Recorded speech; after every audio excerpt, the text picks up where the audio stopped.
So welcome to the New Hampshire Prescription Drug Affordability Board. Today is August 22nd, 2022. Commencing the meeting August. For introductions and to create a quorum, my name is Gary Merchant. I'm the chair of the board. And around we have Representative Jim Murphy, Grafton 12. Tom Sherman, Senate District 24. Bob Woodward, Emeritus UNH. And on the Zoom. Cindy Rosenwald, Senate District 13. Thank you. So we can establish a quorum. All right.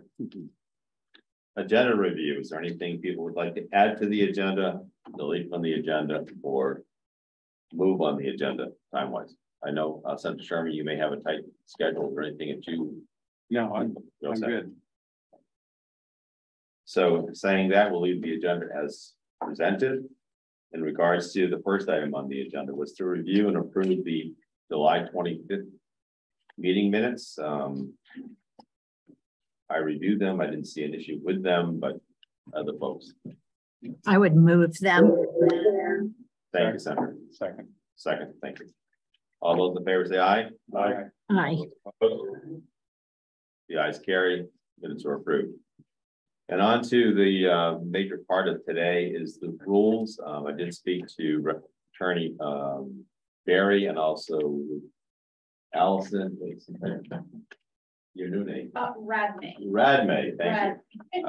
Would you like to come up and join us? If I get your chair, maybe you can sit right here where I was sitting and you can help us walk through this. Both put a lot of work into it, so. Right. Good morning, Mr. Chair, members of the committee. So through the past month or so, Ms. Radmay, Representative Merchant, and myself have been working on revising the rules.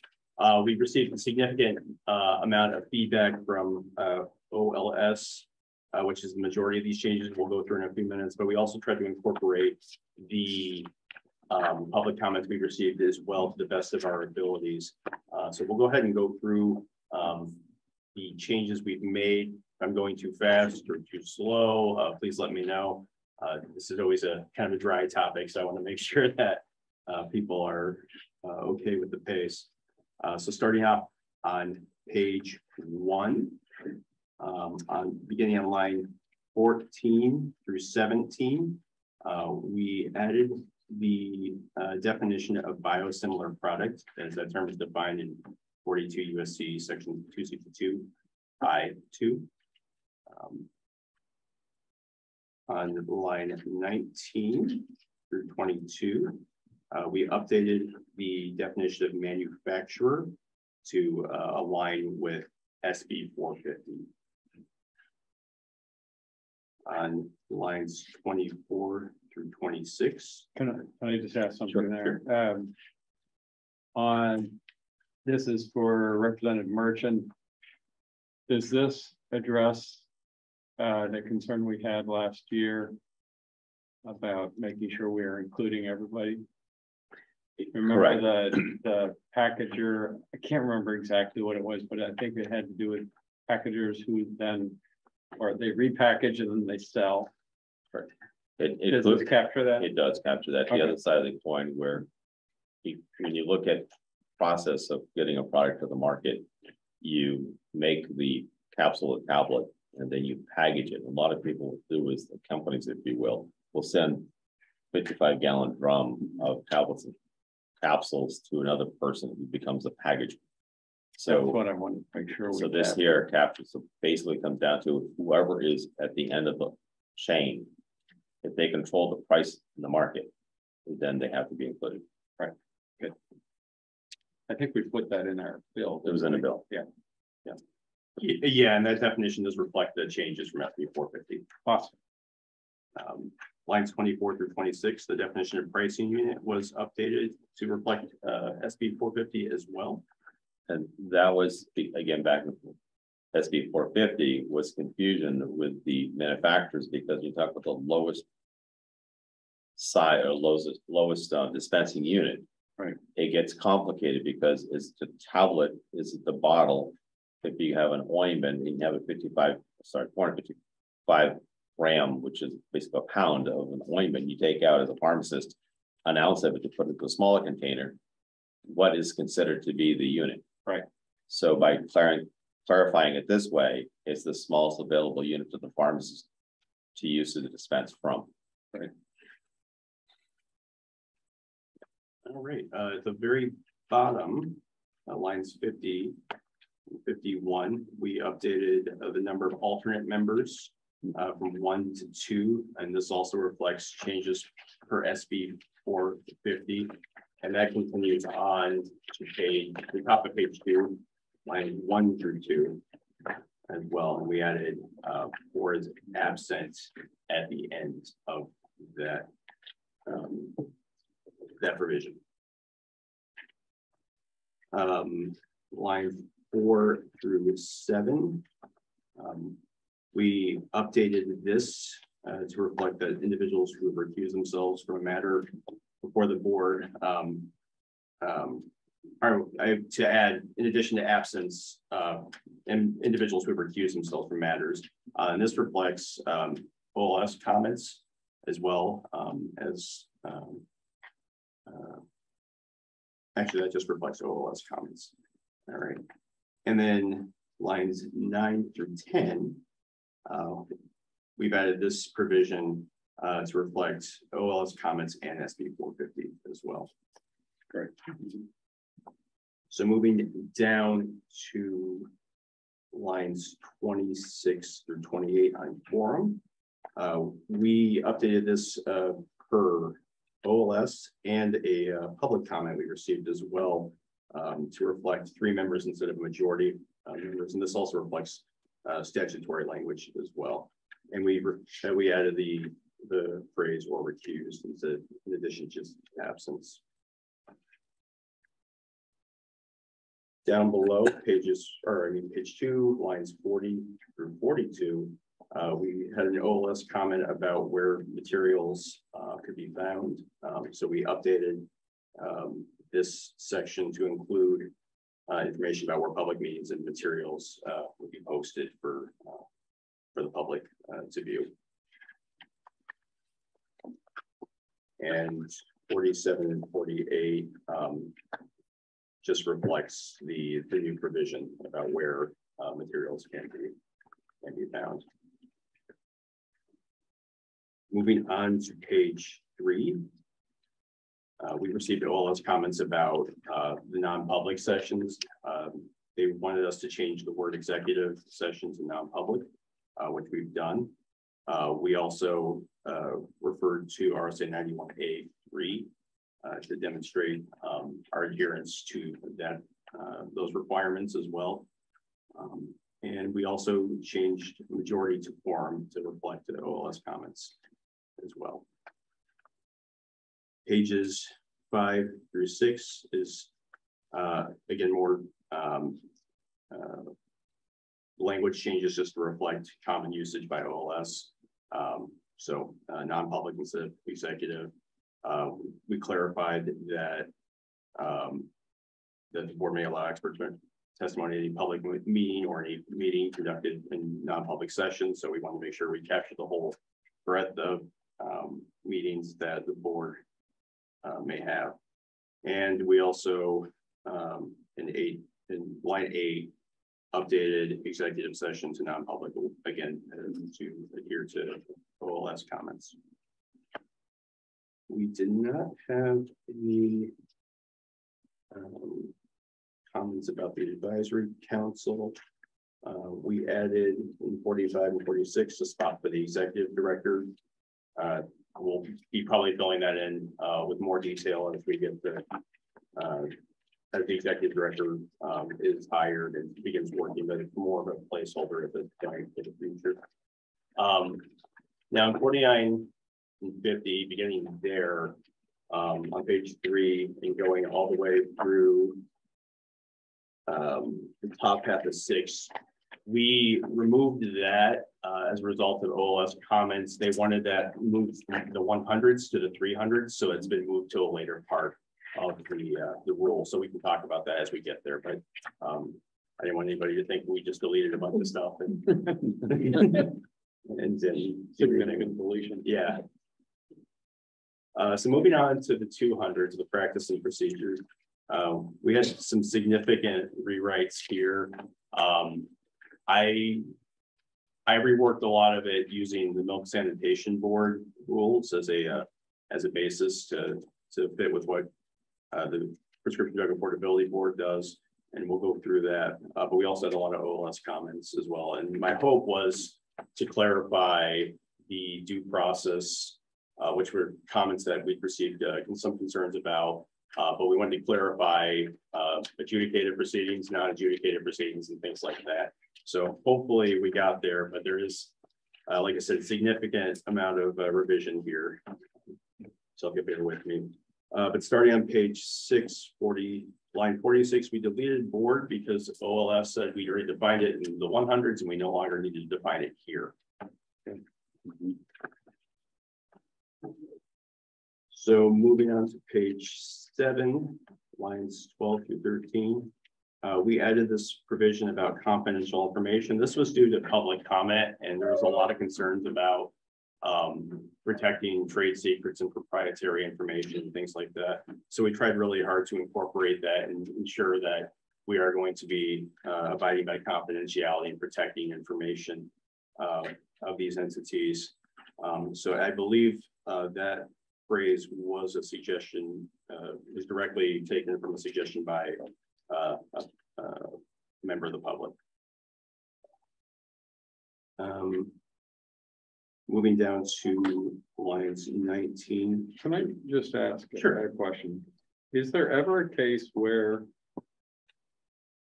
for example, a company might deem information confidential, but the board disagrees and says, wait a second, you know, that's public should have entitled to that? Is there a remedy for that? We do try to address that later on, but that does happen. It's something I deal with routinely in my scope of reviewing documents for RSA 91A disclosures, right? Where entities may. You could say everything's confidential. Yeah, they could. Of course, there could be no public disclosure of anything. Yeah, and some entities are better about being more surgical with the way they do it, and others are just everything's confidential. We try to, we don't try. We apply the test that the Supreme Court has laid out. We look at what the public interest versus the entity's interest in maintaining the confidentiality and things like that. So that could happen. In theory, we try to address it later on. Okay. So, excuse me, Mr. Chairman, I really don't understand what that sentence even means. You mean number 3? Senator, lines The 19. confidentiality, yeah, 3. I'm trying to parse that sentence, and That's lines 12. Lines 12 and 13. I just don't even know what that means. sure. So what I was going for there was to indicate that it's information that's designated as confidential to the extent that it actually is confidential in accordance with RSA 91A. So it's not that situation that Senator Sherman was speaking about where an entity says it's confidential, but it's really not. And if it could be more artfully worded, I'm happy for suggestions on that. I think what I'm confused about is that you kind of define it as having to do with the custody of the owner rather than the board. And so I don't understand what the second half of that sentence means, starting from to the extent.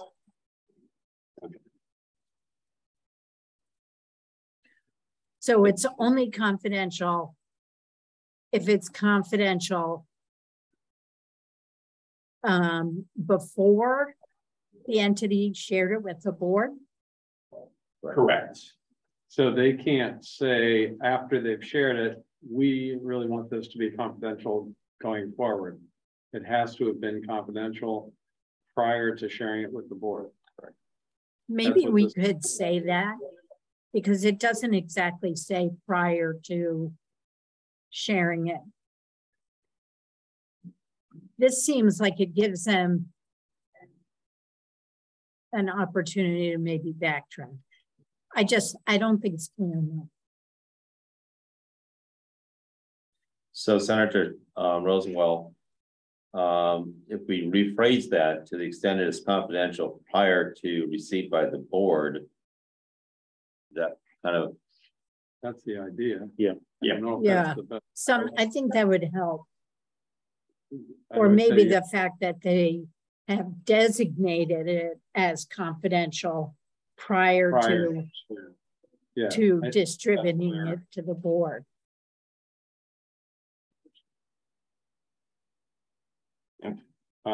we have a question from the Just public. a point of information, Mr. Chairman. Sure. Just sort of, you have a statute, you have a section in your statute that deals with various confidentiality provisions. And it's about a page and a half long. Is there a way to reference that?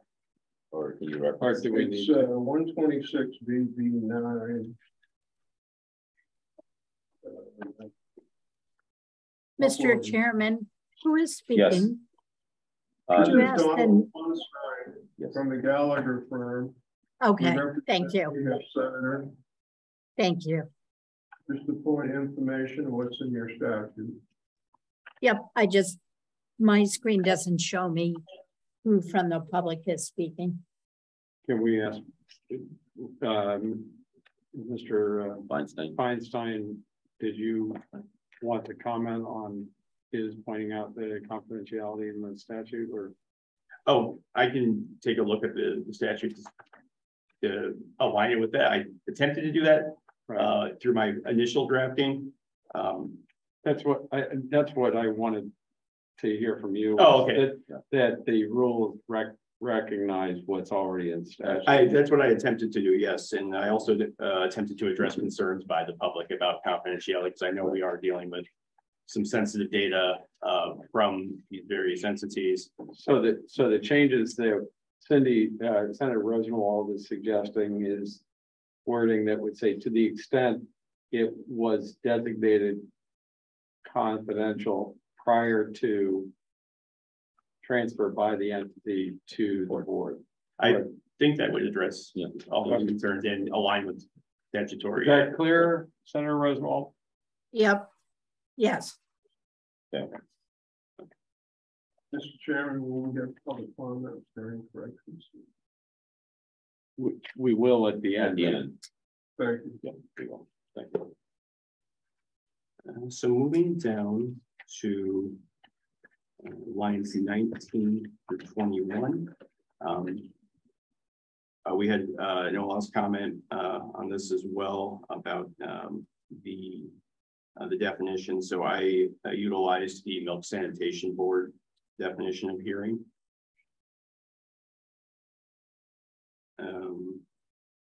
Lines 23 and 24, that was an OLS change as well. Instead of application, we changed it for request. Lines 32 and 33, we added the definition of presiding officer as defined by the Milk Sanitation Board.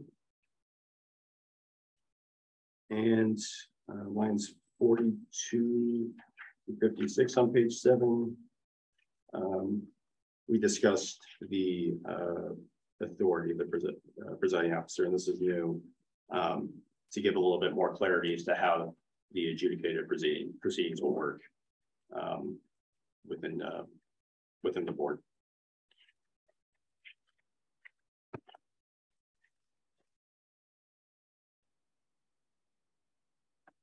The top of page 8, lines 2 through 18.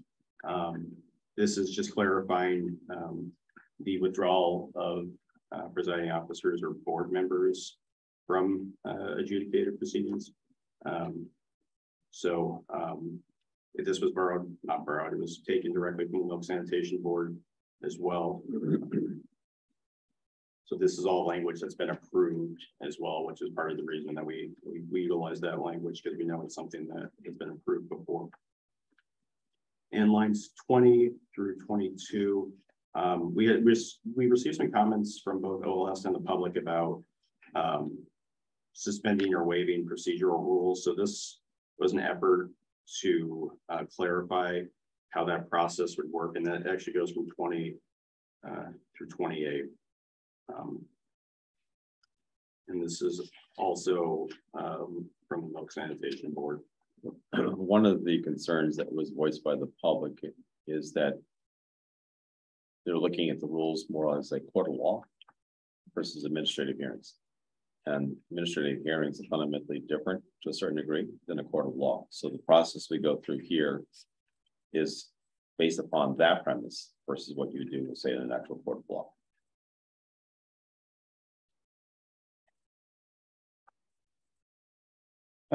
Can I just Yes. ask a question on 20 through 22? It doesn't say, or maybe it says it up above, waiver or suspension of procedural rules or orders. The board, upon its own initiative or upon the motion of any interested person, shall suspend or waive, but it doesn't say, you know, up above where it talks about removal in 4 and 5, it gives what is the appropriate cause for removal, right? Mm-hmm. But down in 20 through 22, is that referring back up to removal? So it's the same cause? Or can anyone, for any reason, request a waiver or suspension of the rules or orders? So Well, what is the cause under which someone would be able to do that? So I envisioned it as individuals who are directly parties to the proceeding, but it's not clear. We can certainly. Well, I think it actually, I mean, just reading it, it says any interested person. That could be anybody. Is that right? Or am I missing? Well, yeah, I mean, it is a broad term. So I think if you added any interested person upon approval of the board could submit a motion or something where the board gets the right to decide whether the cause was justified for waiving the procedure. So the board member I think could probably do it without a vote of the board because you're recusing yourself, which is really No. This is down below. This is, I don't think this is about recusal. This is about waiver or suspension of procedural rules or orders. Yeah, this is about your hearing rules. So we shouldn't, any interested person should not be able to change the rules without approval of the board. Sure. And that Right. would be a quorum approval of the board. Yes. Well, quorum or a majority of a quorum. Well, they've replaced majority with quorum Yeah, we can everywhere use else. quorum, So I yeah. think we'll want to use quorum. Yeah. Okay. I like that. That's good. But that might mean, excuse me, that might mean a unanimous vote of the quorum. If you just have enough members to make the quorum, you would need everyone present to vote to waive the rules, So we go back to what we said which before. maybe we want. Yeah, Senator Rosenwald, you raised a good point. I think one of the things to talk about is the confusion between a quorum versus a number. And at that point in time, we have to have at least 3 board members. We only have 5 board members at any one time that actually have the right to vote. So if we say at that point in time, it has to be at least 3 members of the board, which means if we have 3, we have a quorum, but that would imply that it's a unanimous vote by the 3. So if we use the number 3, I think that would help us. Well, it doesn't help us if there's only 3 present. So the big question, I think, is do you move motions forward by a majority of the members present and the meeting can't proceed without a quorum?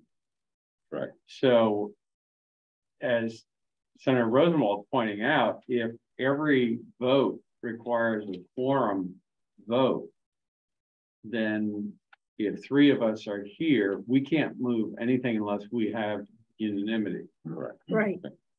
All right. So I'm concerned, do we want that? I mean, if you have 4 people or 3 people here, if you have 3 people here, which is a quorum, you really can't move anything forward without a unanimous vote. Is that what we want? That might mean we do nothing. Correct. Versus having, like we do. Versus having the majority of members present with the requirement that there has to be a quorum present to actually convene the meeting. We haven't decided that. So, That's a decision the board needs to make. I mean, right, that's what I'm it's thinking. fundamentally, you need 3 people, which is easy to write, or do you need a majority of the members present? That's a decision. I withdraw any opinion on the subject because I'm not. Well, I don't know of any functioning boards where you have to have a quorum vote to move anything forward. That's true. I think you have to have a quorum present to convene the meeting of the board, and you can do quorum calls during the meeting to make sure you still meet the quorum requirements. But if you only have a quorum, as Cindy says, we're going to have a unanimous vote on everything. Right. That's good. And given the size of the board being small, that's what do you think, Cindy? I'm sort of feeling like for suspending our own rules, we maybe would want to have three out of the 5 votes saying yes. Because otherwise you're talking about a minority of the membership of the board taking action. Right. But I just feel like we should be clear on what we're talking about. But it is a small board. Would we want to suspend the rules with a minority of the appointed members of the board? I would say no, given the fact that what we're dealing with and so forth, and the concerns that people have regarding the board itself, as far as the decisions that we make, that we should be on safer ground if we have a majority at all times. Right. So if we only have 3 members, it's always going to be 3. It's majority. It's 3, 4, or 5. So throughout the earlier parts, we use the word quorum, just so long as we know what we're doing. So I think if we have 4 members present and it's 3 to 1, we still have a quorum. Right. So it sounds like probably the highest level is to make sure we have a quorum vote and all of these things, like suspending the rules. So are we saying we have 4, then we need 4, which is the quorum? The quorum is 3. Right. So a quorum vote would be 3. So upon approval by a quorum of the board. So yeah, I think the words you've used in the past, I'm looking at page 3, line 2. You say the board may meet in non-public session upon motion of a board member duly seconded and a quorum vote of the members of the board. So I think maybe we just use the precedent. Okay. And then the other key part too was the motion made by interested party has to be approved by the quorum. Right. Well, it's not just the board. Right.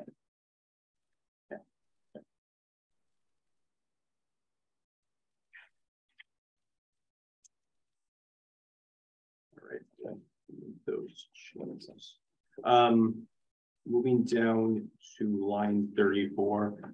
So what we tried to do here is, since there seemed to be some confusion about the difference between adjudicative proceeding and non-adjudicative proceeding, we broke them up So we start with the non-adjudicated proceeding here. And we made some corrections to language in lines 38 through 40 to fit with OLS. We also changed the 5 weeks to 2 weeks notice as a result of public comment as well. There was concern about 5 weeks being too long, so 2 weeks better for the public. Lines 45 through 52, those were adjudicative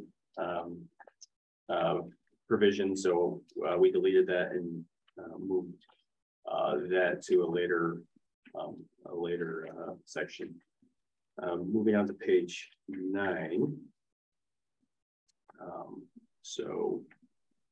Beginning on lines 4 through 35, this is the adjudicative proceeding language. And again, I utilized a lot of the Milk Sanitation Board language to better fit with the processes expected here at the Prescription Drug Affordability Board. The language in particular, 22 through 28, is directly from the Milk Sanitation Board. And my hope too was this would clarify concerns by the public about non-attorney representatives being able to appear in non-adjudicated proceedings versus adjudicated proceedings. So that was the hope there, was to clarify that process. Can I just ask a grammatical question? Sure. Have we moved beyond he or she today in our wording of the OLS? Non-discriminatory language. That's a question for Allison, because I took this directly from the Milk Sanitation Board. We probably could. So it'd be start, they yeah. are, or they. My English teachers don't like it, but. No, but you know what? Senator Sherman, MLA, now accepts it in their usage guide. Okay. So it would be, maybe we could just do a blanket search through this and change these to non-gender specific language. We could do that. Okay. Lines 37 through 52. This was to address concerns about misconduct by any representatives of entities during adjudicated proceedings. I believe this was something I put forth mainly after listening to Mr. Fahey discuss his ideas for rules. But again, this is right from the Milk Sanitation Board as well. Then bottom of page 9, 154 begins another new provision. And this is about the party's right to intervene in any matter before the board. And this was again taken from the Milk Sanitation Board. And I believe this might have also been some OLS comments as well. I have a little note there. Allison, was that, did they have concerns about the intervention? I think this stemmed from a comment. When you're doing the 200 rules, practice and procedures, there need to be specific areas that are added to the rule pursuant to 541A. And I believe that was one of the provisions that needed to be added in. So that's where that comes from as well.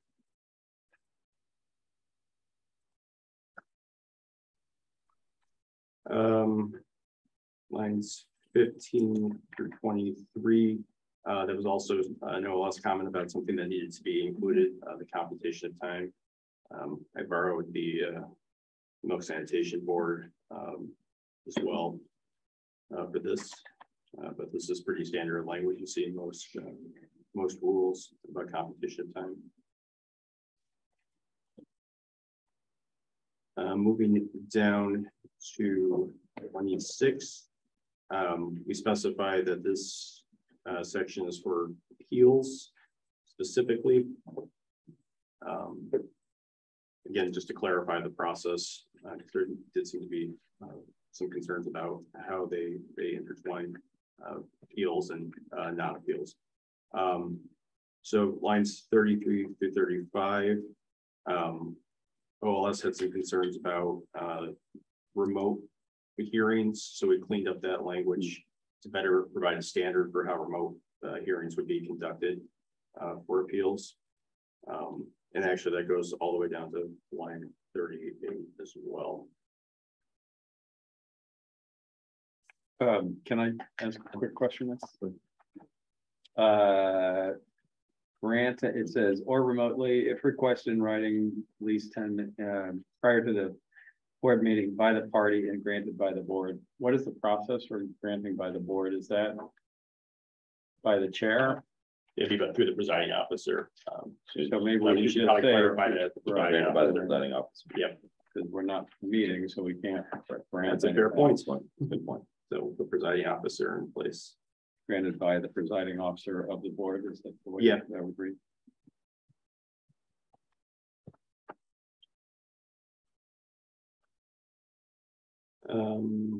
And same thing in line 37. Yep. So the presiding officer shall determine that. Yep. Presiding officer. So I'll go through to make sure that we have that all cleaned up as well. Moving to page 11, lines 7 through 11. This is the original waiver procedure rules. We discussed that earlier. It was we deleted this provision and we cleaned it up and moved it to earlier on. Lines 15 through 18. We updated the due process provisions for how the executive director would notify affected parties of an issuance of a civil fine. So this language was updated to reflect concerns of OLS. We basically indicated that the executive director is going to be contemporaneously providing the board itself with a notice in addition to the affected party. Line 20. Can I ask a quick question on that? I'm sorry. Oh, no, that was fine. Gary, is it okay? Yeah. Yeah. So in 15-16, just the process where an executive director is notifying the affected party for proposed issuance of the civil fine at the same time as notifying the board. Are these fines issued by the executive director without the approval of the board? So my understanding, talking to Representative Merchant, maybe you could chime in, is it would start off with the executive director, but the board eventually is going to have to decide whether the issuance of the fine is appropriate or it could. So would you normally have the board make a decision and then inform the party? Or I'm just wondering if you're going to be creating an environment where there are appeals and the board didn't agree with the executive director. Do you understand my question? Yeah, I do understand. Yeah. Process. Does the executive director bring the recommendation for a fine to the board first? The board makes a decision. And maybe the entity could be notified so they could be there to defend themselves. That's kind of what the intent of it was obviously it's not worded the way I thought it was going to be worded. Understand, was the executive director in this case. Actually, we should probably include a presiding officer because we don't have an executive director. We have to have somebody to back the person up. Is that they would notify the party that there is a fine of what that was going to go to the board for the board to be discussing. And then if you wanted to be at that meeting to defend yourself, you could do that. That sounds great. Okay, so the language that you're talking about would be the executive director, or in the absence of the executive director, the presiding officer. Right. Shall provide written notice. Provide written notice.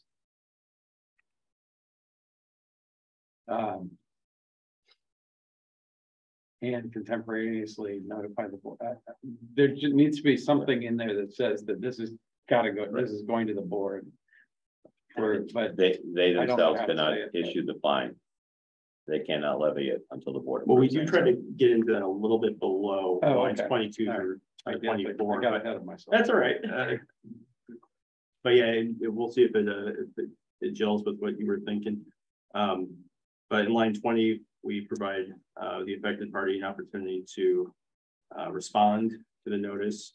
And then in lines 22 through 24 is when we get into the board reviewing it and making a determination whether to impose the fine or not. Right, so 15 and 16, just the notice. It's not the fine, it's not anything, it's just the notice that there's going to be a potential fine levied.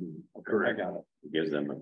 I still would change that to make it in the absence of an executive director, the presiding officer, so that we can, we're not stuck waiting for an executive director.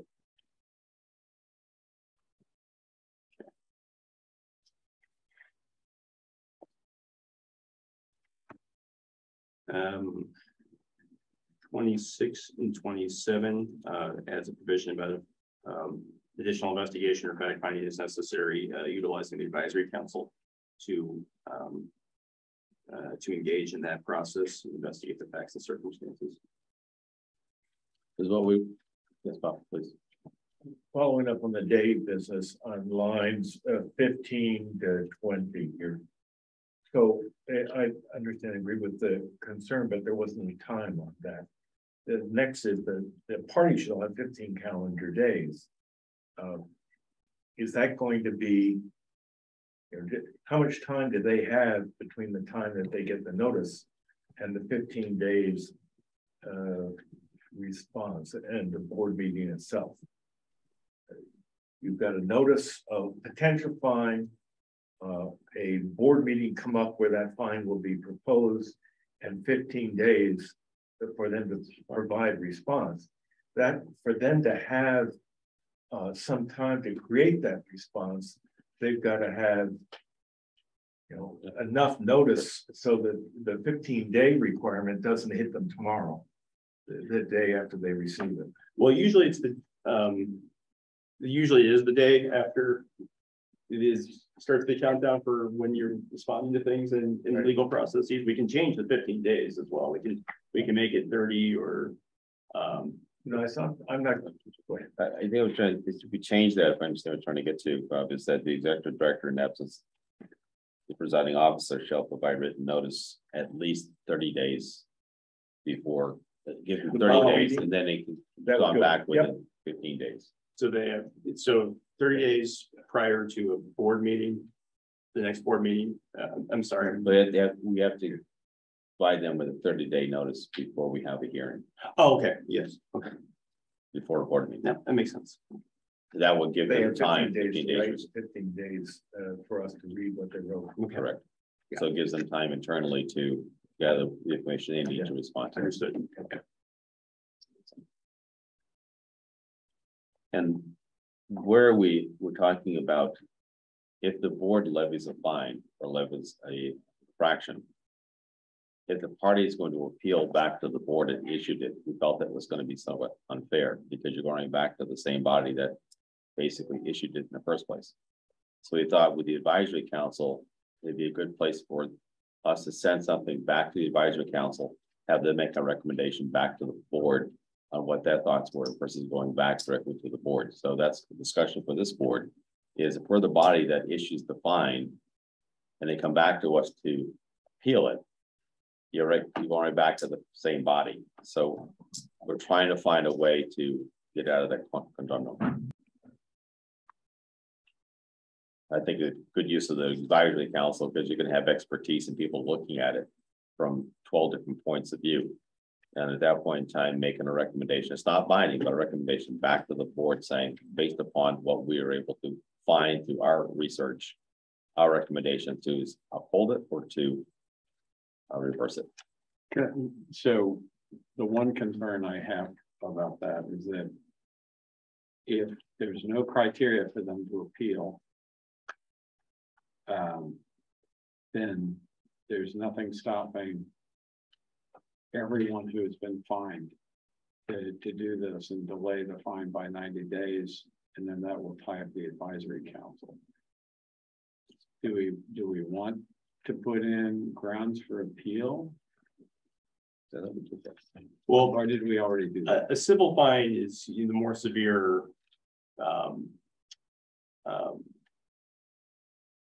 what's the word? Imposition of, of a penalty here. It's not an assessment or a fee, which is just something that comes through the natural process of the board. So I would think that anybody who is issued a civil fine would have a right to appeal. Right. So in other words, this is not going to happen as often as this would be a rare instance. I would hope so. Okay. Right. And most likely it's going to be a question of some of the things that what I call black and white binary. Either you filed on time or you didn't file on time. There's either you did or you didn't. It's going to be something to which the board may have a quote. We look at the fine, it's $1,000 per day and so forth. Somebody may say the fine levied by the board, even though we know we're probably wrong, the amount of money involved is greater than the harm. And that's where I think the appeal process would be, is that they're going to look at it and saying, you levied us for these numbers, 5 days at $1,000 per day. We think that the way you calculated $5,000 is an error. And that's where I see a lot of this going to the advisory council to look at it. Right. So the sequence then is the executive director makes a decision, notifies the board and the litigant, no, not the party. They have 15 days to react to it. Brings it back to the board. So we have 15 days to react to their appeal. Where does the advisory committee come in terms of who gets, when does the advisory committee get it, and when do they give us their feedback? So, Good.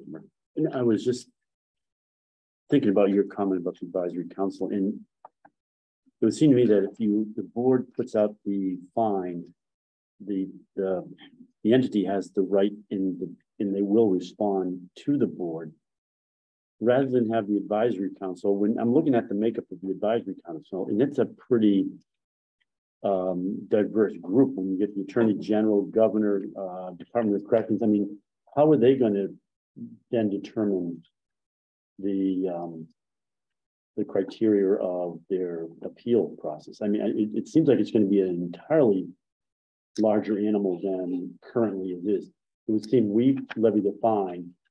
The board, then you can make the board more of a majority of the board has to agree to it. But I'm thinking the advisory council is extremely large, diverse, almost unwieldy to get involved in that sort of detail. So and that's just one of my thoughts. Okay.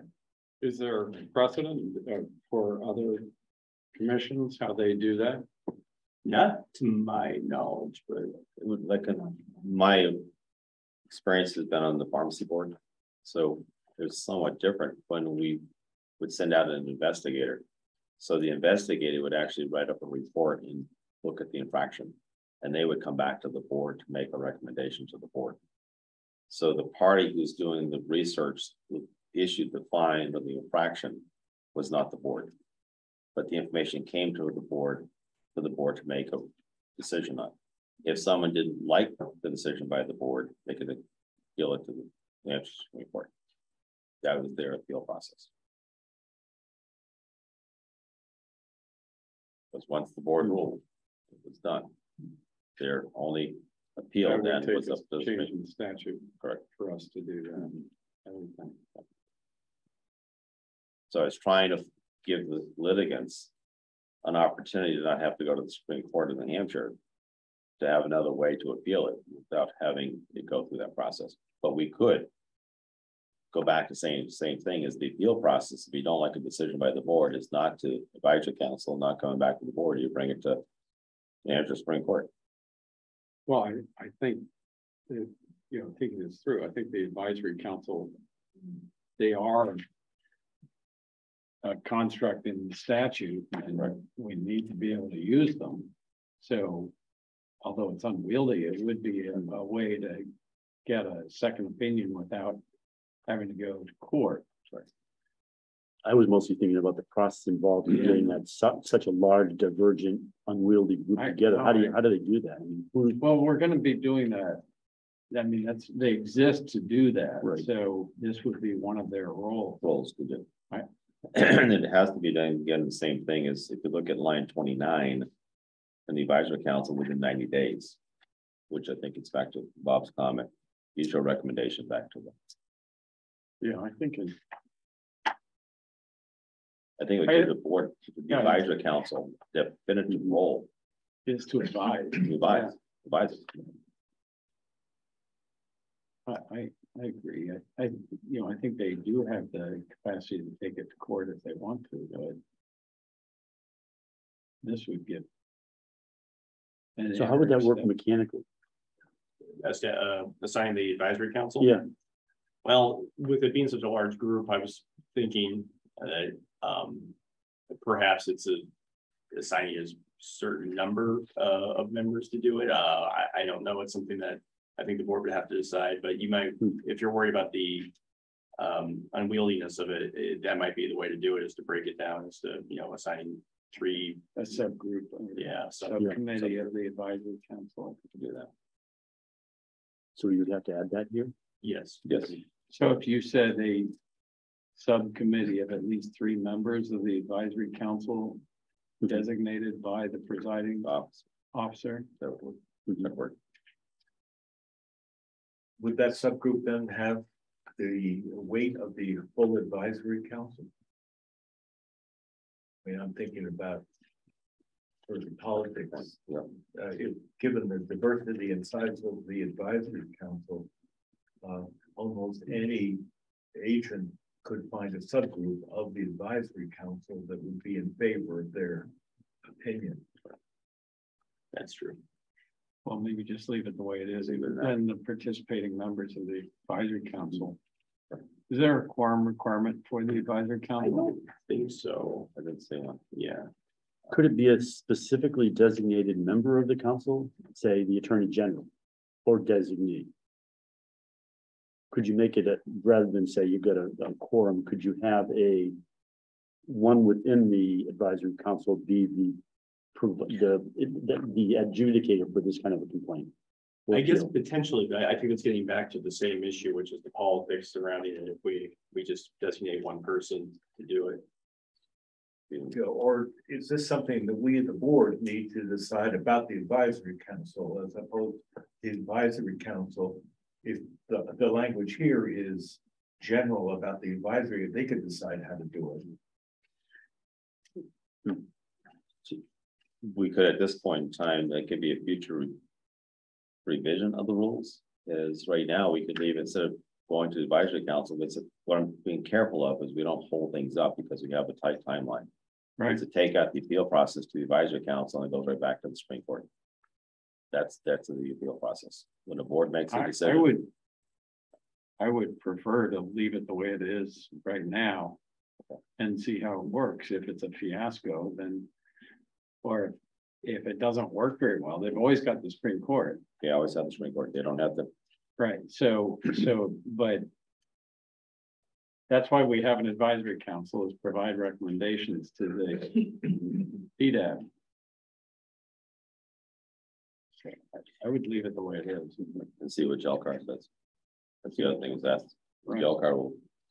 They'll let us know. They'll let us know. In no uncertain terms. And sequentially, at this point in time, we're trying to get this to Jelcar, correct? Yeah. For them to give comments. We hope to have all those comments back, rework a final draft with the rules in the September meeting, finalize it, and then it'll go to Jelcar for the October to get the fiscal in October. Yeah, so we're kind of playing around here with our steps because this is a board and it's not just an agency where the commissioner can sign off or even I can sign off on a conditional approval request. It needs to be at a board meeting. It needs to be voted on. So what we're doing is whatever we vote on today is what I will file this week. Essentially, this will get placed on the September 15th Jelcar agenda. At that time, before the JLCAR meeting in September, OLS will provide us comments back on the final proposal that we've submitted to them. Then what I'm going to do is I'm going to request them to postpone the final proposal. We'll get a draft together with those comments, bring it back to the September board meeting, file that right after we vote on it, with hopes of getting it approved on the October JLCAR meeting, which is the day before the fiscal meeting. So has OLS signed off on this section? Okay. They actually had 3 unclear legislative intent comments, which the revisions that we made are trying to address that. Okay. Yeah, so we won't know if they approve our changes until we file this. Well, I would suggest we leave this alone for now. Okay, all right. That's just my suggestion. Okay. 36 and 37. I believe that was an OLS comment to delete that that last bit. I'm sure Allison will fact check me. This is on page 11. Oh yes, yeah. Sorry, 11. No, it wasn't. It wasn't. No.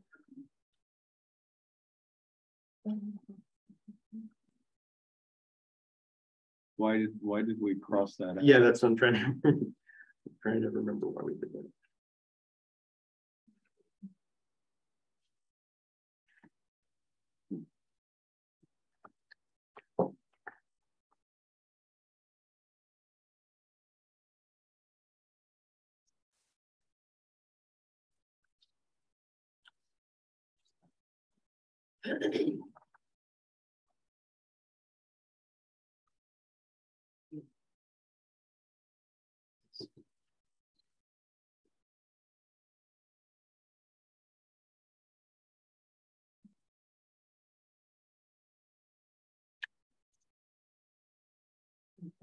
I think we were just trying to make it straightforward and clear. But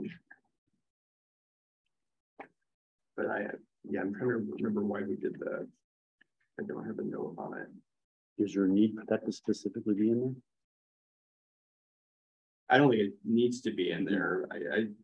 We can always put it back if we want to as well. You have to double check the citation and make sure that it still aligns. I see a point, Representative Murphy, that the appeal process, if you will, has already been clarified. I think that's why we It's why we redundant. did that. Yeah, but I didn't take a very good note about why I did that or why we did that. Lines 43 through 45. This is to strike a phrase that OLS did not like, just and fair under the facts and circumstances, too vague, and not a standard. So we struck that. And then 47, we also had to strike that. Now this gets into something you were talking about a second ago, Mr. Chairman. OLS said civil fine proceedings. They don't have the authority to appeal directly to the Supreme Court per statute, which is why we struck that provision. 47 is an appeal goes right to the Supreme Court. Now looking at SB 450, and I believe this may have been a Scrivener's error, but I'm not sure. We do have in there that assessments and fees can be appealed in accordance with RSA 541, which is to the Supreme Court, but we don't have anything for civil fines. So that was raised by yes, Weinstein. that's fine. So that would require a statutory change, I believe, though. Start a new list for this section. So yes, that's why we struck that. Page 12.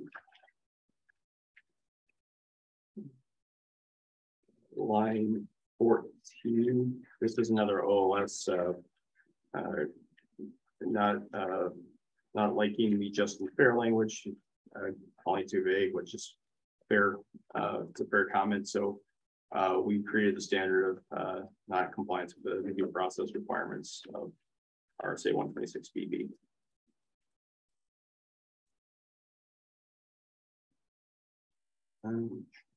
Moving down to 19 and 20, this refutably being struck with by OLS. They said everything's refutable, so it's redundant. I said fair enough.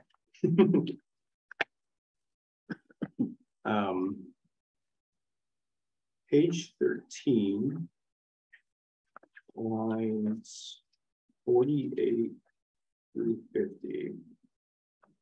We created the standard here for hearing matters, just on motions and memoranda and briefs. If there was no issue of material fact, so that way you didn't have to go through an evidentiary hearing if nobody really disputes the facts of a case. It's just more of a matter of the legal aspect of it, which is where that comes from. Why is it may instead of shall in certain circumstances like that? So it's may, if the board determines that there's no issue of fact that it needs to determine, it doesn't need to hear witnesses, it just needs to decide an issue based on the law. That's where the may comes in. Okay. But the board can always retain the ability to hear witnesses and have a more traditional hearing. But this is just that the board wants to decide stuff clearly on paper. So bottom of 13, this is where we're getting the confidential documents again. We kept most of the language, but moving down to the bottom of page 14, we tried to address more confidentiality concerns. And this is something you had raised earlier, Senator Sherman, about how people, if the board disagrees with the designation of confidentiality. So at the bottom of page 14, lines 50 through 51, we expressly indicated that parties could go seek relief through a court, and during that process, the board would not release any documents until that process had played out. And that aligns with what we currently do here for other 91A cases. It rarely ever happens where a party decides to go to court about it, but it does happen sometimes, and we hold off on releasing things until that.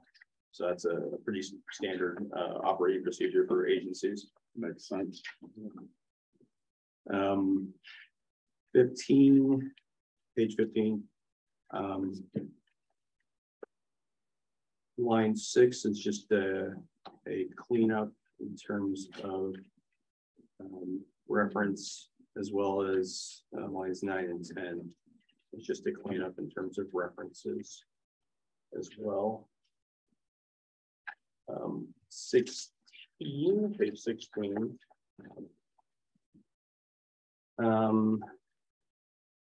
Lines 32 through 54. This was to better reflect language in the Administrative Procedure Act about the procedures for reopening the record. We needed to put in a standard, and also correction we made is it's not reconsideration, it's rehearing. So that's just a nuance to administrative procedure as opposed to court. So we made that correction as well. And this is to satisfy OLS comments.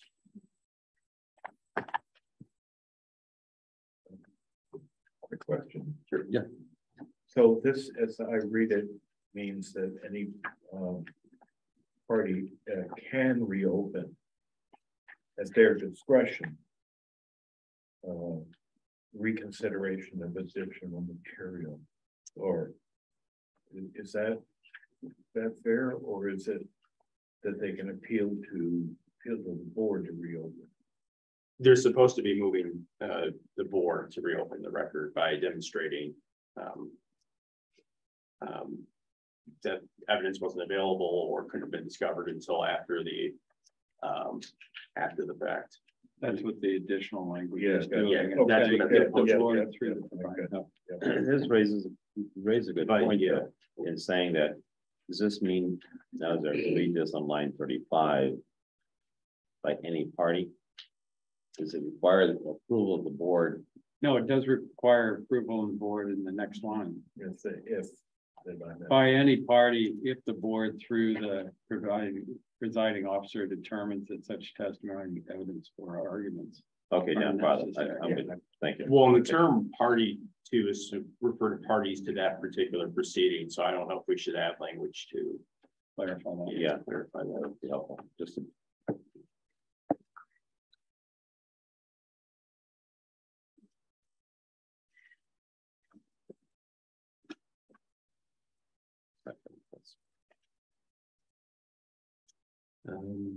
Page 17.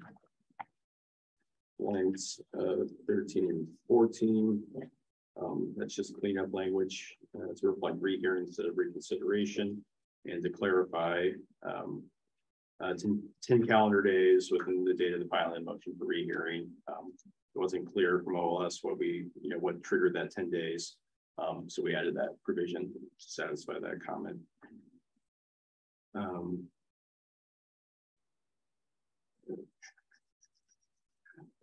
Standard for granting motion for hearing. I think this is language directly from the Milk Sanitation Board. This is line 16, 17. I need to double check the 541 reference that I'm looking at. Because the Milk Sanitation Board has the 541 language, and I'm not sure we don't, except for the assessments here. So I think that needs to be cleaned up. You're looking for Tom. I just thought we were actually talking about assessment. Are we still on? This is a motion for rehearing. So this is for anything. So I guess in theory, if we're talking about 541 would apply, right? Except in civil fines. Yes. Yeah, so it would not apply in assessments. Yes. I asked a naive question. What's the difference between a rehearing and an appeal? So rehearing is after the appeal has happened, the evidence has been received, the board has made a decision, the party gets the decision and they don't like it, so they can file a motion for rehearing with the board. It's part of the legal process in terms of exhausting administrative remedies prior to moving on to a court, whether it's the Supreme Court or some other court. So we have to have that process for rehearing in our rules to satisfy the Administrative Procedure Act. I'm with you, kind of confused here because we use the word appeal to the board, we use the word rehearing to the board. So when is the board doing a rehearing and when is it doing hearing an appeal? In my mind, the rehearing is after the appeal. After the appeal, okay. So it's like a second level of appeal, right? Yeah. Is there any difference between the process? I mean, again, my apologies to them. Well, it's a rehearing would occur. It's very narrow. We put here if there is new evidence that couldn't have been discovered prior to it. So that would do that. You can also there'd also be the opportunity for a reconsideration motion as well, I believe.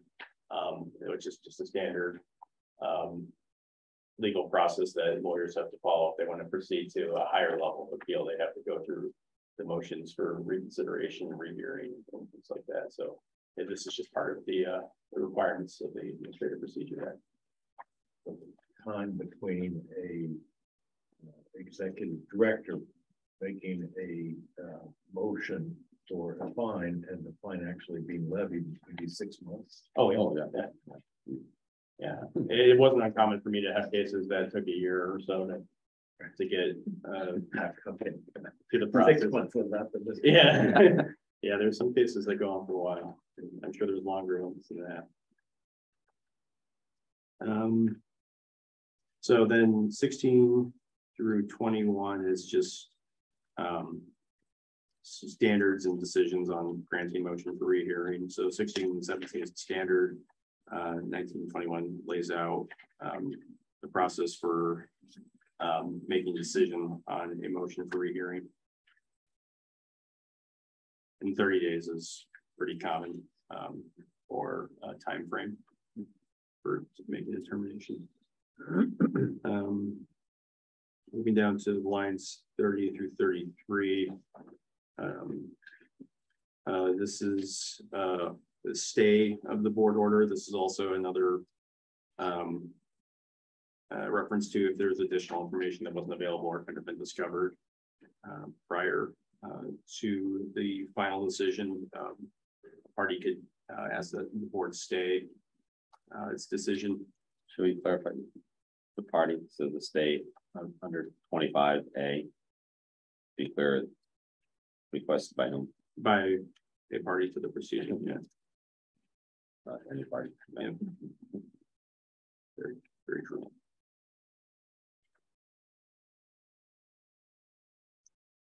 Moving down to lines 52 through 54. This is just an OLS comment. We put petition instead of just an original. To clarify what we're talking about there. In line 31, do we have the board shall have the opportunity to stay the final order? Do we need to say how they do that? Is that by, again, by a quorum vote, or it's probably not a bad idea to add that. Quorum by quorum vote. Yeah.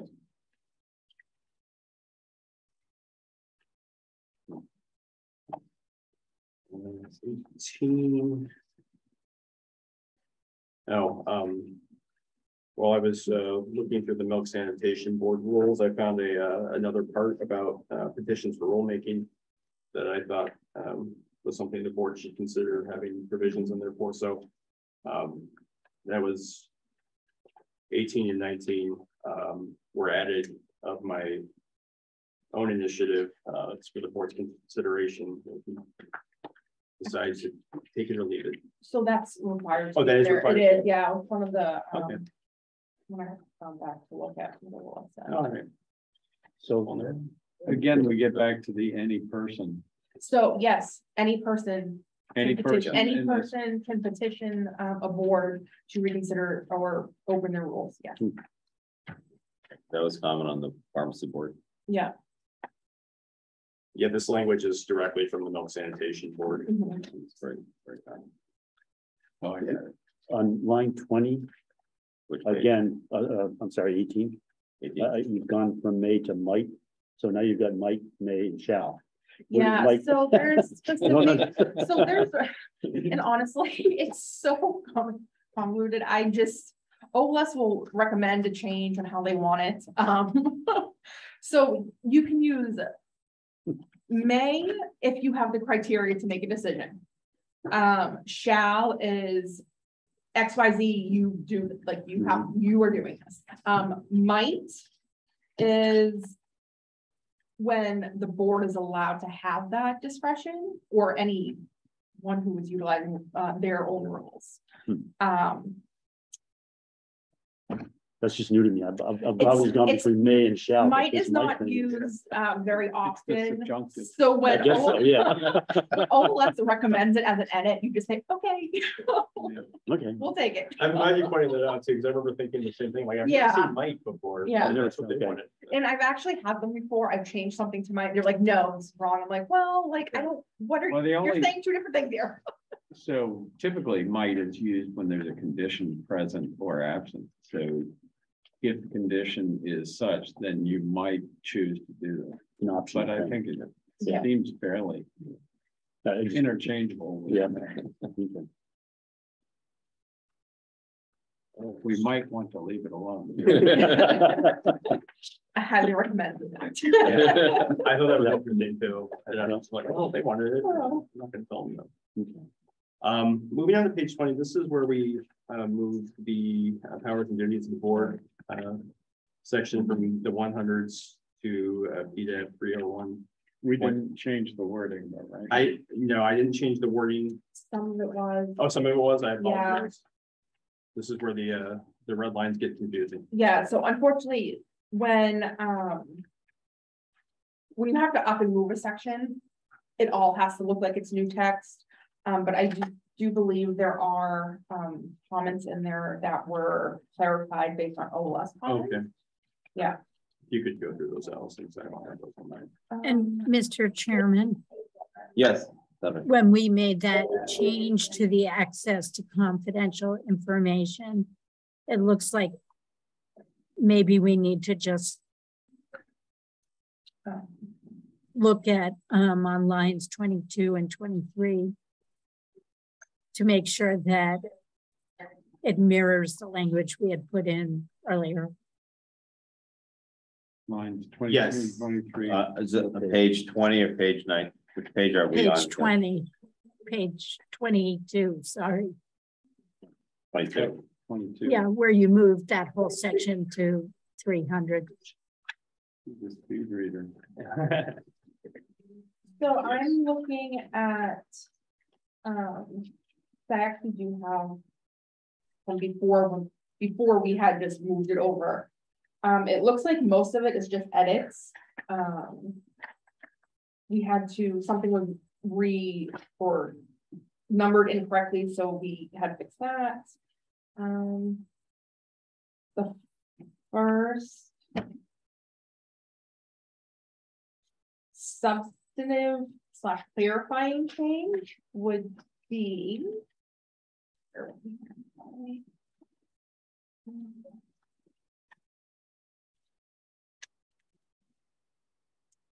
on letter K, so lines 1 and 2 on page 22. That would be the first clarifying change from the old, or the first substantive type change from the old 102.7. And OLS had asked,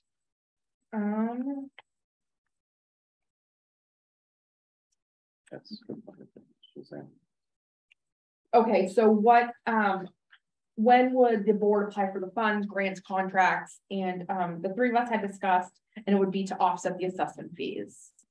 So that's the one change that we did make in that previous 102.07 section. If I could go back to Senator Rosenwald, I think I now understand we're tracking with you on page 22, lines 22 and 23. That should reflect the same language we used before, earlier in the rulemaking. Right, thank you. I got ahead of myself. So we have a consistent definition. Consistent definition, exactly. Okay.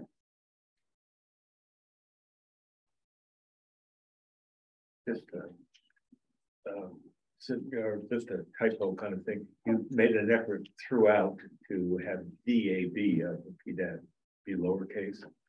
And in the movement of stuff over, you left them at capitalized. Good point. Thank you. No. So, yeah. Oh, that stays capital. That says that. Yep. Oh. So where it says part PDAB 301, that will stay capital because that is a header. It's all capitalized, right? Yes, that stays all capital. Yeah. Gotcha.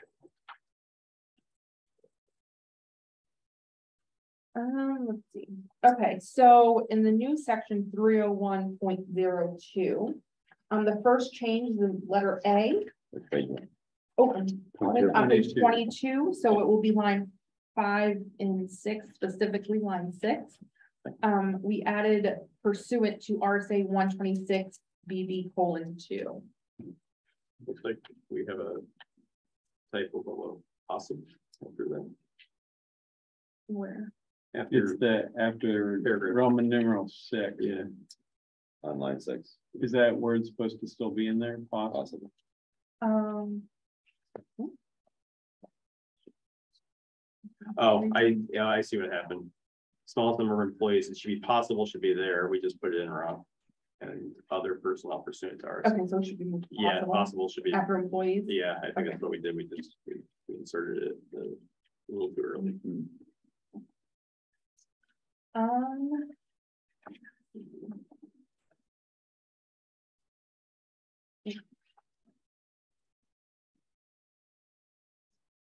The next change is to letter D on 13 and 14 of page 22. OLF had requested that we be a little more specific. So we added that the violations shall be reported or may be reported in writing directly to the board or the New Hampshire Department of Justice. Why is that an or and not an and?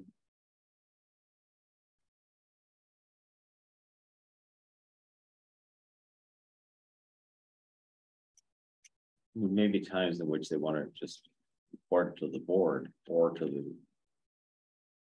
You think it should go to both at the same time? Well, it should at least go to the board, Yes. but with the or in there, you could skip the board and go directly to the Department of Justice.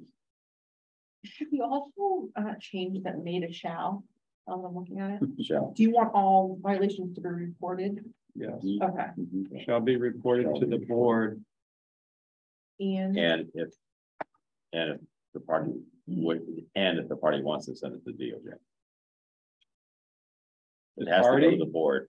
It's not the party who's directing this though, isn't It's somebody who has a concern if there's a violation by whatever the violation is, that it goes to the board for the board to consider. But your point, that point in time is that they may also want to send it to the Department of Justice. But the board should be aware of it. But it doesn't have to go to the Department of Justice, but it has to go to the board. it? So violations shall be reported in writing directly to the board. Or at the, What about and may be sent? There you go. No, No. I like It it. might, And Mike, how about Mike? how about or at the discretion of the. Who's reporting the violations? I think it can be anyone that reported violations. Shouldn't be and at the discretion. yeah, it's back to Yeah, the board and and at at the the- discretion. At the discretion of the reporter is basically what we're saying. DOJ, yeah. Good point. Discretion of the complainant. I don't know what that person is called. I think reporter sounds good. Yeah.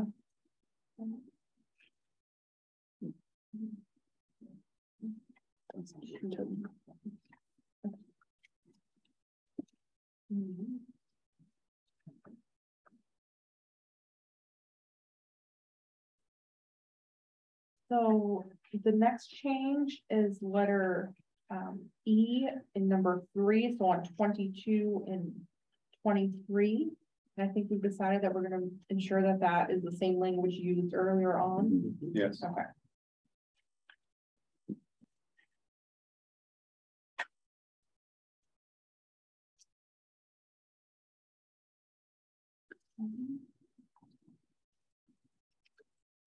So next we're going to go to paragraph G, so 29 and 31. And we've made significant wording changes, however, really to be more clarifying. Senator? Can I ask a question about this sentence on line Yeah. 30, where it says, and any individual? Shouldn't it be or any individual? Yes. Otherwise, you would need 2 people violating the trade secrets. Correct. Thank you. Thank you.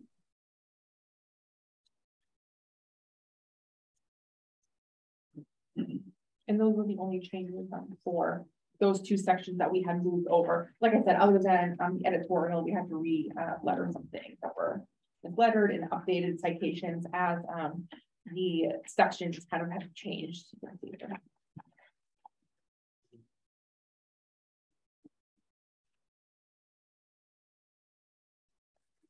Page 22, 42, and 43. Before SB 450, there was some confusion between a PBM that only did claim processing versus PBM did the claim processing and took financial risk.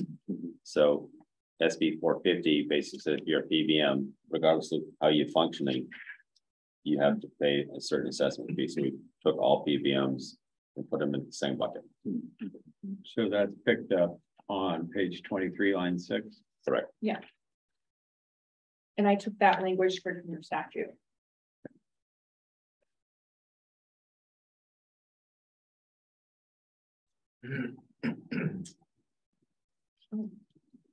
So then on paragraph D, within line 17 in 23, we did add not less than 100 and not more than 200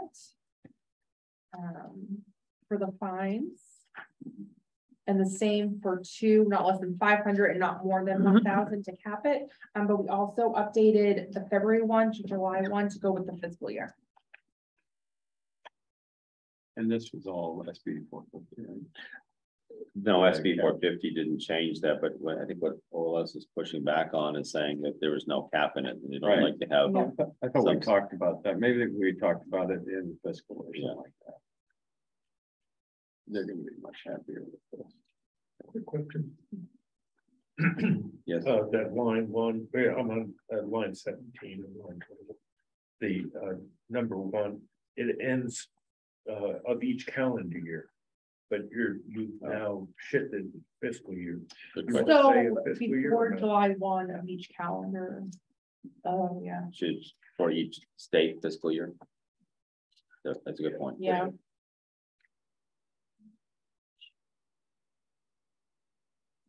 Well, doesn't that mean the fiscal year if it's July 1 of each calendar year? July 1 starts a new fiscal year. So if it's before July 1, it's a So do we- different fiscal year than if it's on July 1.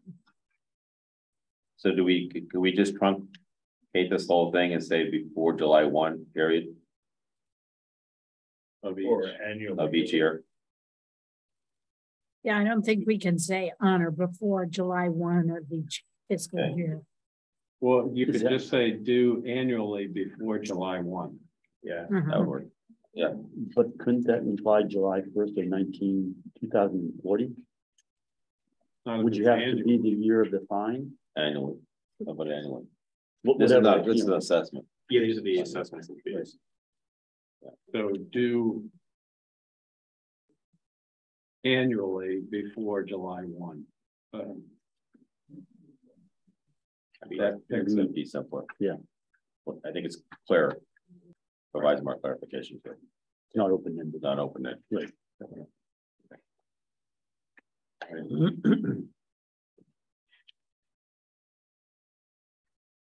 The other, if I can also bring the board's attention on line 38 on page 23. It wasn't required, but I think fairness to both. When I went to the joint fiscal, there was concern about the board having no cap. Although we put a 125% in there for assessment fees, we did not put anything in there as far as any kind of fines. So in fairness to the joint committee of fiscal committee, was that we didn't want the board to self-fund itself by being incentivized to give fines for the sake of bringing in additional revenue. So if we do have a fine, it goes to the general treasury, does not go back to this board. To avoid that appearance that we're trying to use fines to.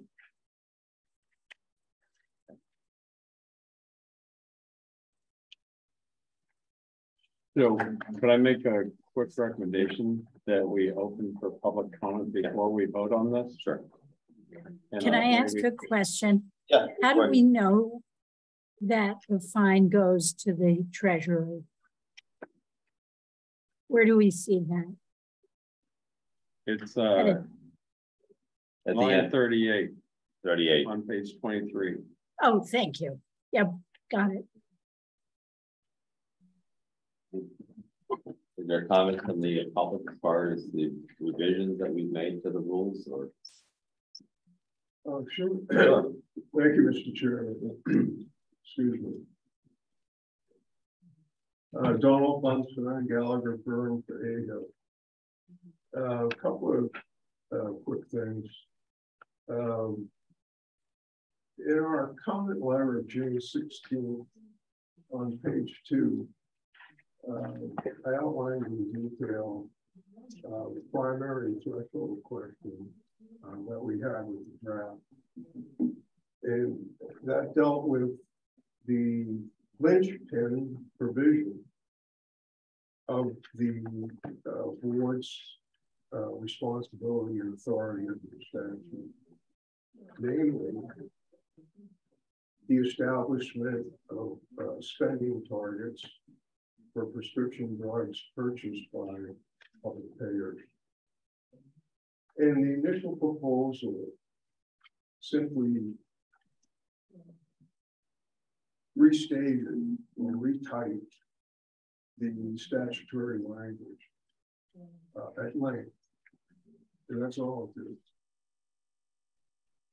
We commented at length how the JLCAR statute, the JLCAR rules, yes, JLCAR has its own rules, and JLCAR's drafting manual, which is binding on all boards and agencies, requires that rules at a minimum be precise, they be clear, they be understandable by the public, including not the least of which the regulated community that is subject to complying with the rules. So people understand what it is they're supposed to do. The manual, which we provide the sources and excerpts that would be useful for you to read and reread, as the case may be, indicates how failure to do so subjects the JLCAR's objections under the various provisions which are cited, not only in the manual, but in the letter. So I guess my first comment is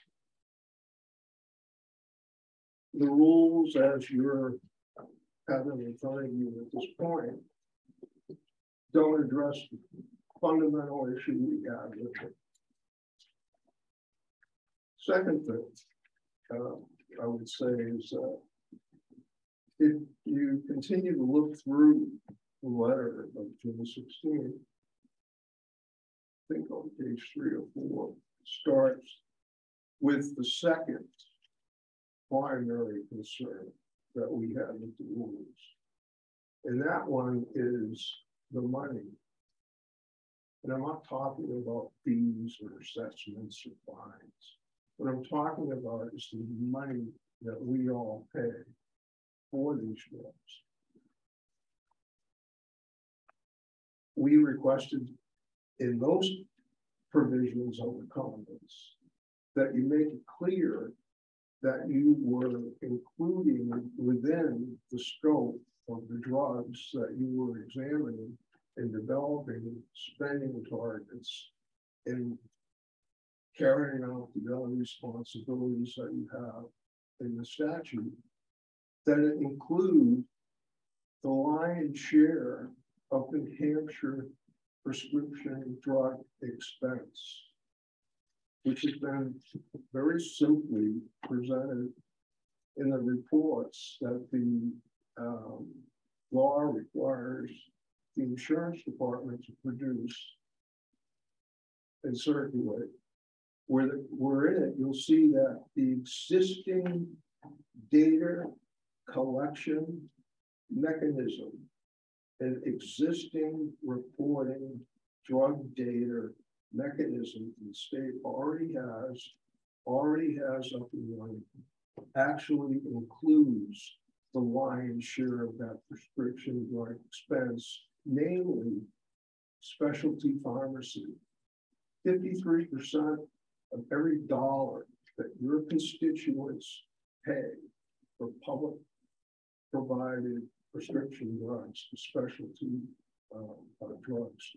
The state apparently has the data. In my letter of last week, we provided further information on the existing J-code data, you can see I was surprised, I'm no data geek, I was surprised at the enormous level of detail in those data sets. And apparently we have it. The insurance department's reporting it out, has been for a couple of years now. We, as the second point in our comments, not just to do the state a favor, but the statute says you shall establish spending targets for prescription drugs purchased by public payers.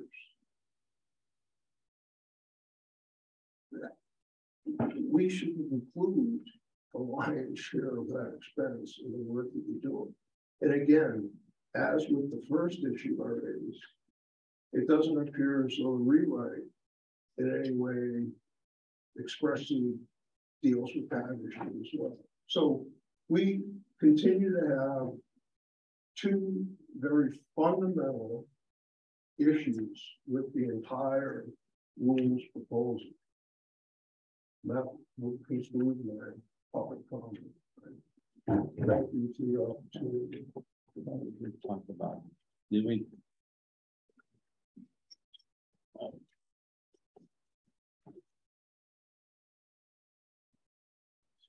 Cindy couldn't hear him. If I may, Mr. Feinstein. Senator, basically there's two comments that were submitted to the board in writing. I think also were provided verbally during public comment. And two of them goes back, and the major one I think I'm trying to get to is the fact that in the statute, you talk about definition of prescription drugs. It doesn't break it apart in saying which drugs, sort of a subset, it's all prescription drugs. In the term all drugs, all prescription drugs should include specialty drugs, drugs that are administered by a hospital, drugs administered by a physician's clinic, and not just the ones purchased, if you will, through a community pharmacy at CVS, Walgreens, and so forth. Or dispensed to the patient. Dispensed to the patient or administered to the patient on behalf of the provider. Is that correct? What I can hear what you said, I believe it to be. I could simply, if I may, I could summarize it briefly. Can you speak up? Speak up. Cindy can hear you. That's the object. She couldn't hear you. Can't hear. Just speak louder if you don't mind. I'd be happy to. I'm really confused a lot. Well, you're not being accused of anything. It's just Senator Rosenwald couldn't hear you. Where's the mic? Right there. Right there, the owl. Oh, That's the owl. okay. Want to sit? Stand right there. Yeah, just to quickly summarize it. The letter of June 16th, which we submitted as our initial comments on the initial proposal, at page 2, describes in detail, one, how a failure in the rules should actually describe what it is, the linchpin responsibility of establishing establishing spending targets for prescription drugs purchased by public payers was a fatal flaw in the rules. That flaw continues to exist in the draft that you have before you now. That was the first one. Explained in detail in the letter. The second point, the chairman was doing a nice job of summarizing that point. It's very simply this: 53% of the entire New Hampshire prescription drug spend is specialty drugs. If the statute tells the board, establish spending targets for prescription drugs purchased by public payers, i.e. you and me and everybody else with our tax money, include within the scope of your work the lion's share of that expense, which is the specialty pharmacy. We raised the point in the letter that you needed to include that in what I've been able to see in the draft before us today, you still haven't done that. So as I commented, we have two comments that remain unaddressed. Thank you. And Thank you. if I could, I just want to bring people's attention to page 20. Under board operations, we do not delineate between prescription drugs that are purchased in a community pharmacy or prescription drugs administered by a patient or to a patient, if you will, in a hospital or clinic. It does talk about prescription drug expense. Which line are you on? Page 20.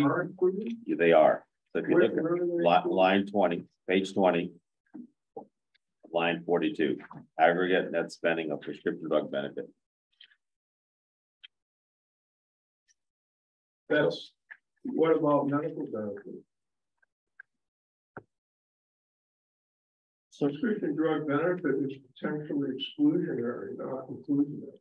Can I ask you a question? Yes, go please. So my question is, just to make myself clear, is that when I think about prescription drugs, I am not necessarily thinking about the drugs that are administered in a hospital, because it's not given to the patient by a prescription. It is administered through the in-house pharmacy. So I'm just trying to understand the board's responsibility vis-a-vis drugs administered. Well, let's go back to the statute. What does the statute say our scope is? Right. Because that would be pertinent. I think That's what, because I think the place to capture this would be in definitions.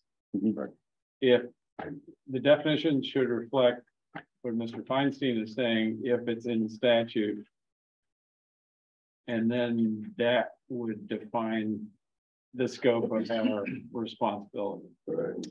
So the definitions, it would have to be, if the term is used in the rule, we can define it, but it just can't be a standalone definition. No, I understand that. Okay. I'm just looking at where could we address the AHIP concern about making sure we capture.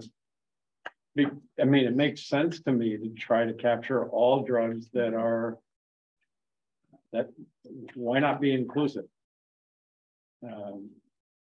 It might be more complicated, but it'd be more, I agree, it would be more reflective of the reality of people writing prescriptions. Well, yeah, so as a physician in a hospital, has a patient that needs antibiotic, this IV. Right. Is that a prescription? No. Yes.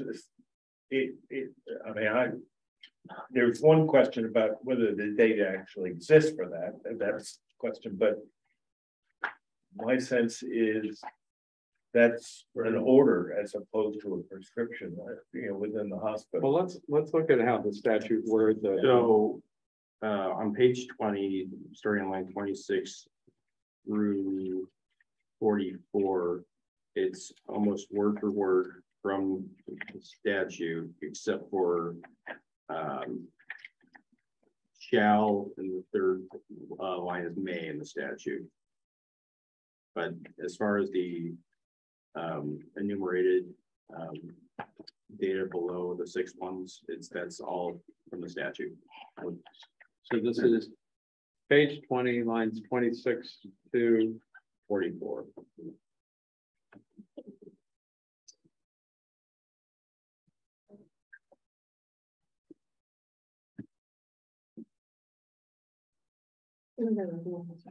Senator Rosenwald?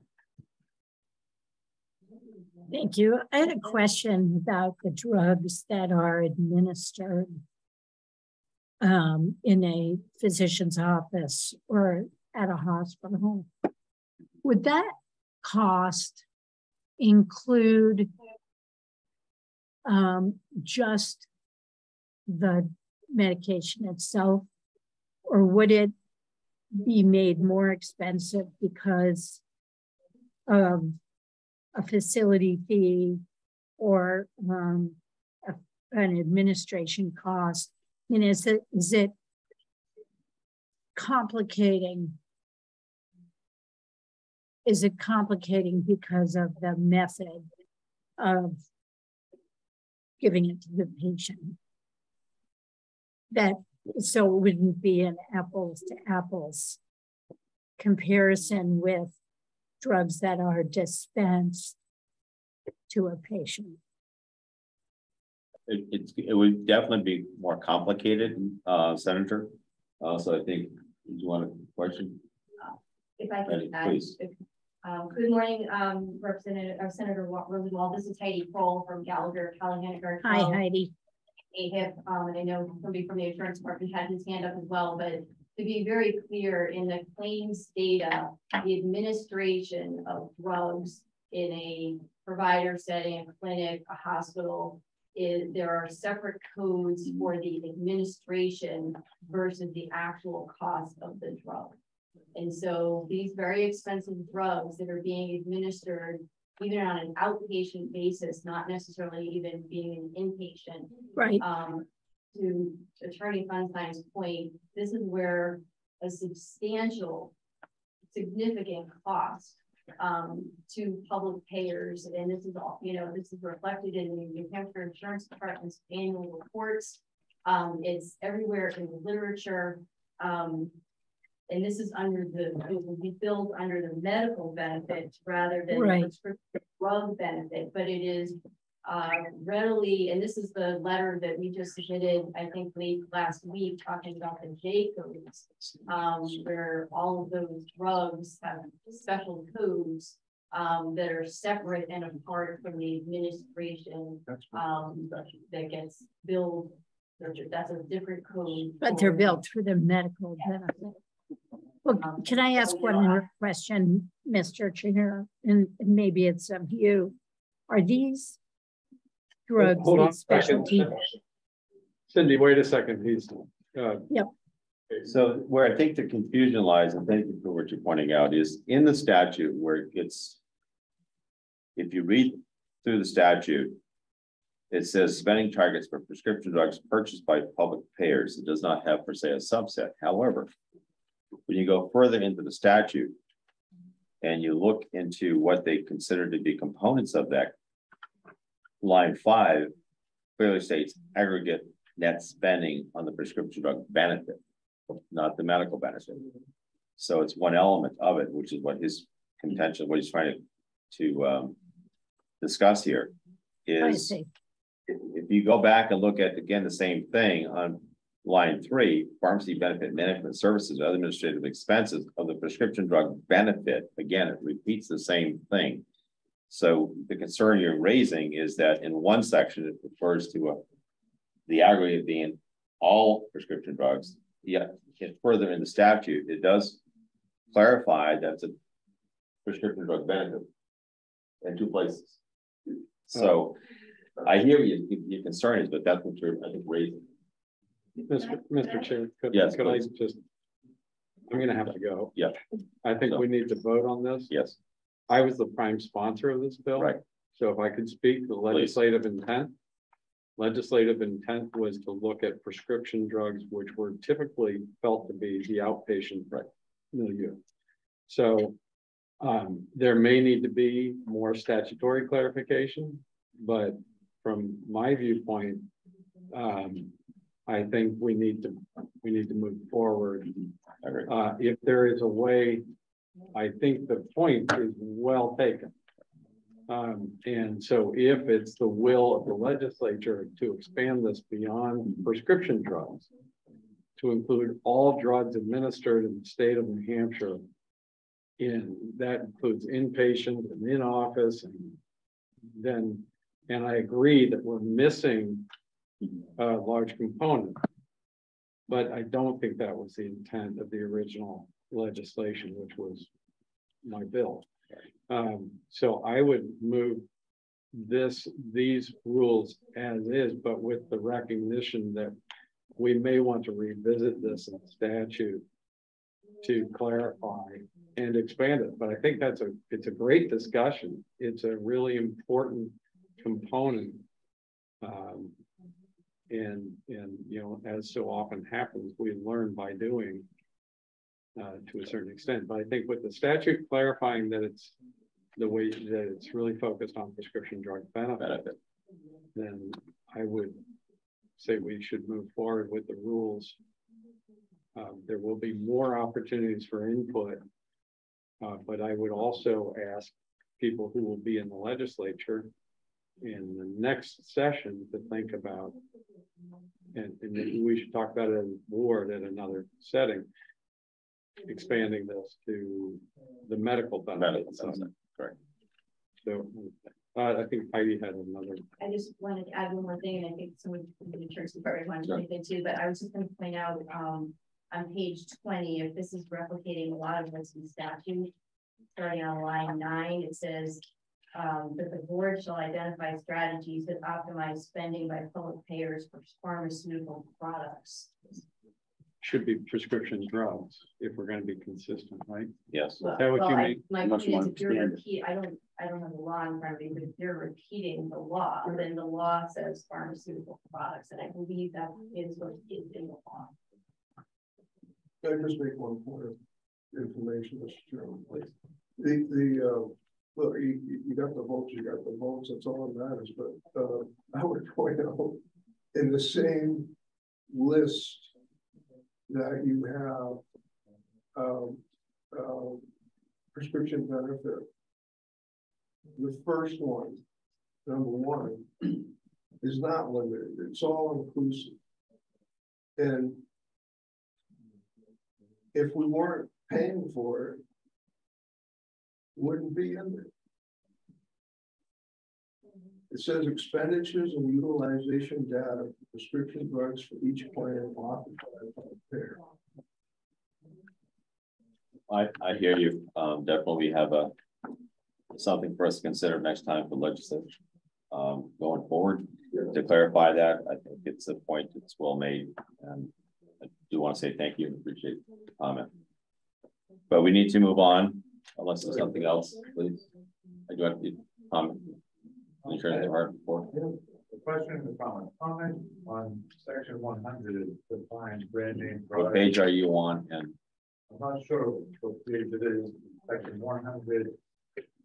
probably page 101.02. Brand name drug means the prescription drug market is under a proprietary name, registered trademark name, including biological products, most of which are the specialty prescription. So the definition there fundamentally precludes a lot of the prescription drugs under the prescription claims file.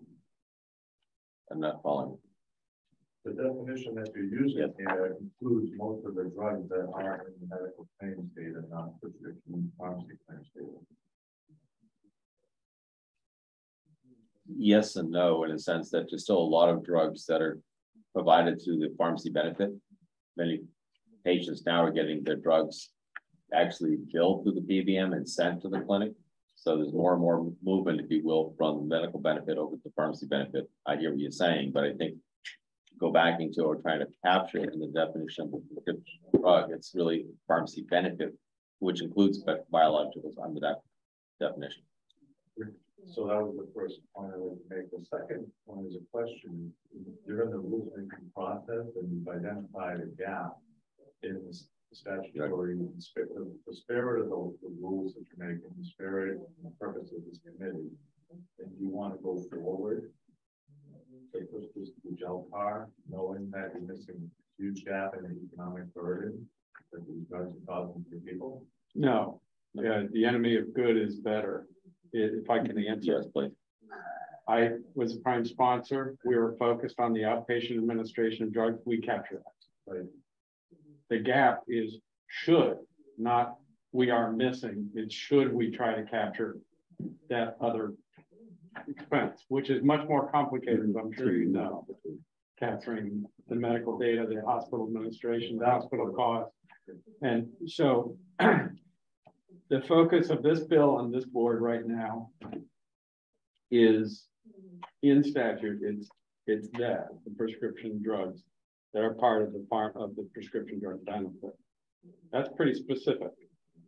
But the question is, and this is for future legislature, should the scope of this board be expanded to include all administration of all drugs, which would include inpatient and medical benefits? And I think, so I disagree with you that there's a gap. I think there's an opportunity if the board chooses to move forward with that. But within the current statute, this is a limited scope. And I think it's also fairly reasonable to start with a limited scope and expand it depending on the experience of the board. By changing the definitions in the rulemaking process, you don't think you can broaden the scope just enough to give you the authority to assess those? I would say this, then we're going beyond the intent of the statute. So the statute says biological products and prescription products. Because biological products do exist in a pharmacy benefit plan. That's not what the cost burden to the citizens. But then you're expanding The scope of the the statute. scope of the statute. That's your perspective. I don't care that same perspective. Well, and we're the legislators who actually wrote the original bill. The public is telling you that there's a gap there and you're ignoring it. No, we're not ignoring it. We're saying the process, you know, this is my 4th term in the legislature. I understand how the process works. If you have a board that has a focus and you identify something beyond that, and one member of the public says, you should go ahead and expand that, you don't necessarily react to that one member of the public, which is you. Right? We actually take it into advisement, right, and we consider it in the next legislative session. Do we want to expand this? What's the implication of expanding it? Would it be too much for this board to do? But we're not ignoring it. We're hearing it. You understand it? Do you feel that you're in a position now to address the medical benefit drug spend? Not today, because without it being clear in statute. To consider that. I think we should probably stop the discussion. So, thank you. And thank you for the comments. I think they're well intended. Definitely something we should consider for legislation for next year, to clarify that.